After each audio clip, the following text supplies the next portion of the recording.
Shalom. First and foremost, I want to give all praises, honor, and glory to Yahweh, Bahasham, Yahweh Shai, Bahasham, Ruach Kodash. Double honors to the elders and the apostles of Great Millstone, and peace and blessings to the elect. And today we're going to go into the book of Judges, the 5th chapter. And this is mainly a song by Deborah, about her and Barak, and really about the events that transpired. And so she's singing here, glorifying the Lord, and also recounting the events that happened in which the Lord used to deliver Israel. As we saw in the 4th chapter, ending with the Jael, the wife of Heber, the Kenite, ultimately dishing the final blow to Sisera, the captain of Jabin's army. So this is Judges chapter 5, verse 1. Then sang Deborah and Barak, the son of Abinoam, on that day, saying, and as you listen to this, or read through this song here, you can sort of see, it seems like she had that same kind of spirit of like song, similar to how Miriam had upon her. Praise ye the Lord Yahweh for the avenging of Israel, when the people willingly offered themselves. All right, so when they willingly contributed, right, to go down and partake in this battle that would lead to the victory of Israel. Hear, O ye kings, give ear, O ye princes. I, even I, will sing unto the Lord Yahweh. I will sing praise to the Lord God of Israel.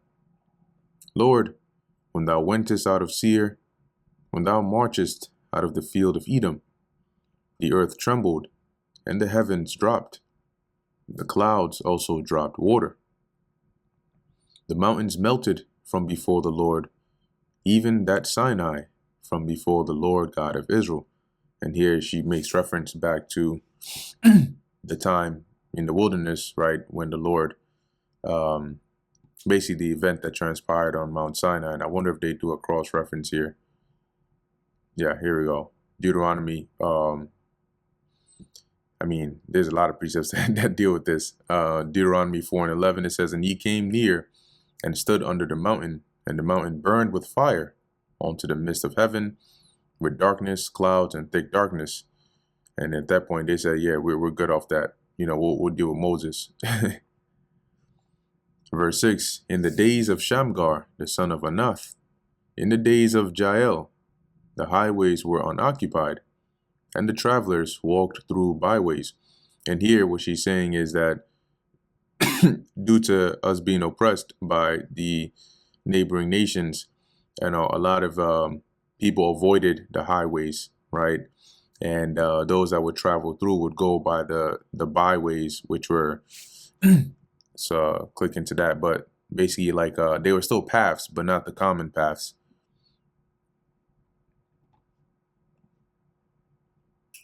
Yeah, crooked, devious, winding, or crooked way. So paths, but not the common path, as to avoid, running into any conflict from that of these nations here. The inhabitants of the villages ceased. They ceased in Israel until I, Deborah, arose, that I arose a mother in Israel. Right, and this was due to Israel being oppressed. They chose new gods. Then was war in the gates. Right, so when Israel decided to go after these, remember we read that in a couple of chapters ago, right? When they started to worship the idols of these other nations, the Lord raised up the neighboring nations as a thorn in our side, and gave us, or as it says, he sold us onto them. So as it says, then was war in the gates, which the gates are like the entrance of the cities. Was there a shield or spear seen among 40,000 in Israel?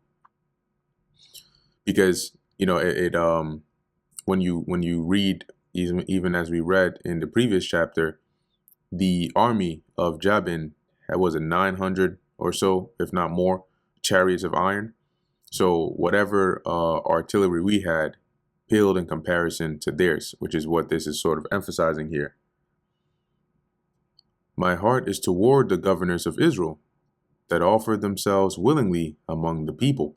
And here she commends those that, when it says they offered themselves willingly, it means that they were willing to partake in joining in this fight of the Lord against the Canaanites.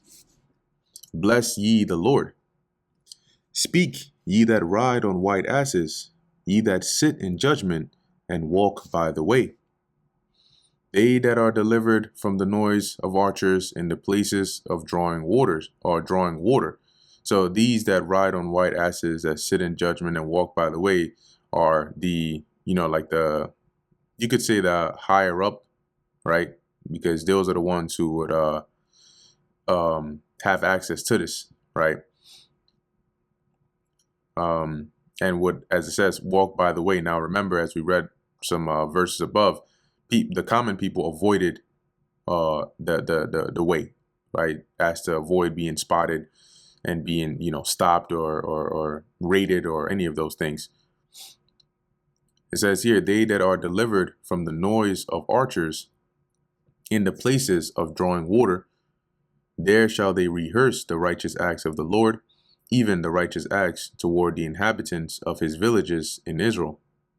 Then shall the people of the Lord go down to the gates. Now, in the context of which Deborah was singing here, at the time she was referring to, because remember that being oppressed, when we read in the 4th chapter, by the Canaanites, they did what usually what nations that take over others do. They set up garrisons, they set up stations, and here it would seem that they would target, because they had guarded the wells, right, where you would actually draw water from, and the archers would pretty much shoot at anybody that would go around there. Okay, but here what she's saying is, after the Lord delivered us, right, those that were, after the Lord had us defeat the armies, the Canaanite armies, people could now go to those places to draw water freely without being afraid of being shot at by the archers, right? So as she says, they that are delivered from the noise of the archers in the places of drawing waters, there they shall rehearse the righteous acts of the Lord. So there they're going to recount the righteous things that the Lord has done for Israel, right, as a form of joy in remembering the deliverances of the Lord. And when you go into the word rehearse is thana, which says to recount, to rehearse, to tell again, right? To commemorate, i.e. to celebrate. So as it says here, even the righteous acts towards the inhabitants of his villages in Israel, then shall the people of the Lord go down to the gates, i.e. then they will march freely down to the openings of the city, which is the gates. Now, that's in the context of this, right? But the spiritual or prophetic layer to this is how the Lord pretty much is going to do this again, right? Except it's going to look, a little different than it did at this time. Okay, because in this time, the Lord will deliver, right? As it says, those that are delivered from the noise of the archers, and that's going to be the elect, right? In this time, and he is going to deliver them, except the arrows that are going to be shot of those archers in this time are not going to be physical, actual arrows. It's going to be those missiles. Okay. And just like back then, they rehearsed the righteous acts of the Lord. In this time, in the place of drawing water, which we're not actually drawing water from wells, but that's representing where we dwell, today, primarily being in Babylon. All right. But in calling to mind the righteous acts of the Lord, right, and the Lord putting that back into our remembrance, right, would lead us to repent and to seek the ways of the Lord, and hence the Lord would deliver us, Lord, when we'll be of that elect, from these arrows when they're shot off. Okay, so remember that Deborah is singing a song here, but from this you can see she had that skill similar to Miriam of, singing prophetic songs as well. So though she was rejoicing and glorifying the Lord, you can see the spiritual connections and layers to some of her lyrics here. Okay, as we just drew one here with Judges 5 and 11. And usually, the prophetic, layer of it is what we, typically go with whenever we jump to Judges 5 and 11, but also given the context of what she was saying in terms of that time. Verse 12, awake, awake, Deborah, awake, awake, utter a song. Arise, Barak, and lead thy captivity captive, i.e. those that had that had Israel in captivity, we would now lead them captive. And this was considering the Lord had given them into the hand of Israel, which, as we read in the 4th chapter, they ended up getting the victory. Thou son of Abinoam. Then he made him that remaineth have dominion over the nobles among the people. And this him that remaineth are Israel, those that came to fight, gained the dominion or the upper hand over the nobles among the people, which are the mighty ones, right? The Canaanites and their captains and their art generals and so on. The Lord made me have dominion over the mighty. Out of Ephraim was there a root of them against Amalek, meaning you had those out of Ephraim come out to join the battle in fighting against Amalek, which were you can imagine might have joined forces with the or had been in the army of Jabin as well. And that wouldn't be far-fetched, because even when I think it was Eglon, I believe it might have been Eglon, the king of Moab, when he came against Israel, it says that he gathered of the Ammonites and the Amalekites to come against us. It was either him or it was the king of Mesopotamia, one of those two. In any case, as it says here, you had those of Ephraim that came out to fight. After thee, Benjamin, among thy people. And now what this means is Benjamin was right there with their troops as well to join in the battle. Out of Machir came down governors, right? And these would be more like generals, right? Or those that were ready for war. And out of Zebulon, they that handled the pen of the writer. Now, when you go into these words here, at face value, it may seem like it's referring to just like recorders to record the events. But when you look into the words like pen and writer, right, the pen goes into here, as it says, a scepter, a staff, a scepter as in mark of authority. And the writer goes into, recounting, but also, where is it? Right. Muster officer, right? Secretary.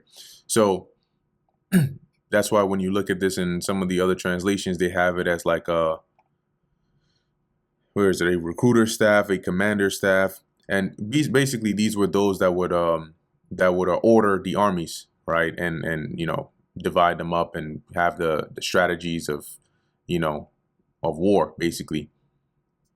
And remember that this is still a song, right? And that Deborah is singing, once again recounting the events, but also glorifying the Lord, but also rebuking some of the tribes for not joining in, which we're about to see. Verse 15, and the princes of Issachar were with Deborah, even Issachar and also Barak. Which Barak meaning lightning, right? Because let's go into that.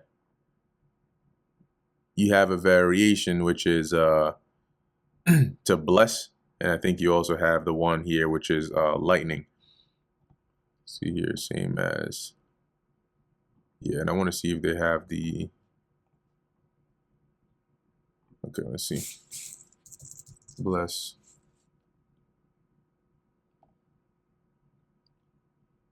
Yeah. So you have your word bless, and I think the difference there is in the suffix, the ending, right? So you have Barak with the what is this, a ka, and then you have Barak with a qua, right, which is a q. So looks similar in the English, but different in the Hebrew. Anyway, continuing on. He was sent on foot into the valley, right? Meaning Barak with those that were with him as they went to engage in battle with Sisera and his armies. For the divisions of Reuben, there were great thoughts of heart. And when you go into this, what she's saying here is that they were hesitant. This was those of Reuben, that is. Why abodest thou amongst the sheepfold, to hear the bleatings of the flocks? For the divisions of Reuben, there were great searchings of heart. So here she begins with Reuben and some of the other tribes that didn't come to help, right? And that's why she's saying, why did you just stay and dwell with your flocks? Did you just like the sounds of your flocks? And then she mentions that amongst those of Reuben, there were great searchings of heart, meaning they weren't resolved to come and join in to help their brethren against the Lord, right? In the NLT, it says there was great indecision. Gilead abode beyond Jordan. And why? Meaning they stayed in their land, they stayed in their territory.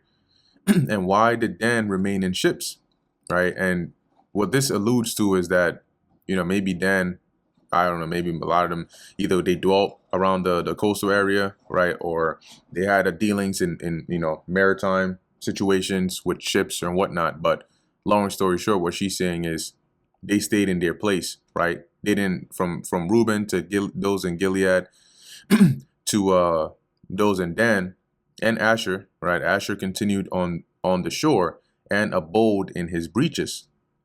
Neither of them came down to help. Zebulun and Naphtali were a people that jeoparded their lives unto the death in the high places of the field, meaning mainly Zebulun and Naphtali, though you had some of the tribes above that we mentioned, right? Ephraim and Benjamin, but they were the ones that came to the battle, that risked their lives, right, on the battlefield. The kings came and fought. Then fought the kings of Canaan in Tanakh by the waters of Megiddo. And these are, once again, Jabin and those that were with him. They took no gain of money, meaning they came to the battle, but they lost. So they didn't take any spoil. They fought from heaven. The stars in their courses fought against Sisera. And what this is saying is like, we had even the even the stars of heaven were on our side fighting, for us. It wasn't literal, but what it means is that things were in the favor of Israel. The river of Kishon swept them away, that ancient river, the river of Kishon. O my soul, thou hast trodden down strength. Once again, a poetic saying, but emphasizing how her soul was strong, right? So much so that it trampled down the mighty, or those that were, strong, which would be the armies of Canaan. Then were the horse hooves broken by the means of prancings. Prancing meaning like to gallop. And the horse hooves being broken, it doesn't mean that the actual horse's hooves broke, but the word broken goes into like how the force in which they were striking down. So like when you hear like horses running or galloping, that force in which they strike down the ground as they run is what she's referring to here. So you can almost say like the horse hooves slamming on the ground by means of the prancings of their mighty ones. Curse ye Meroz, said the angel of the Lord. Curse ye bitterly the inhabitants thereof, because they came not to the help of the Lord Yahweh, to the help of the Lord Yahweh against the mighty. Now it doesn't specify if those that were dwelling in here were Israelites, right? Because it just says here, refuge, a place in northern Palestine. But, they might have been, considering the context of what's going on here. I doubt that they would expect heathens to come and join and help the battle of the Lord here, right? So chances are that these were some Israelites that didn't come down to help in the battle. Blessed above women shall Jael, the wife of Heber, the Kenite, be. Blessed shall she be above women in the tent. Above women that dwell in tents, she shall be blessed. He asked water, and she gave him milk. She brought forth butter in a lordly dish.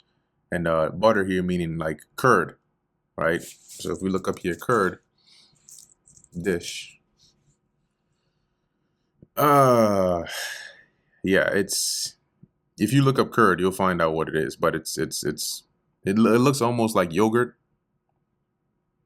but depending on how it's made, I mean, shit, they got whole tons of it. I think this is like one example here. Um, long story short, it seems to have been a delicacy at the time. So she brought him a whole lot of that. No wonder he was so sleepy. She put her hand to the nail and her right hand to the workman's hammer. And with the hammer she smote Sisera. She smote off his head, when she had pierced and stricken through his temples. At her feet he bowed, he fell, he lay down. At her feet he bowed, he fell. Where he bowed, there he fell down dead. The mother of Sisera looked out at a window and cried through the lattice, "Why is his chariot so long in coming? Why tarry the wheels of his chariots?" So now she's singing concerning how stressed the mother of Sisera would have been, seeing that her son is not coming back now.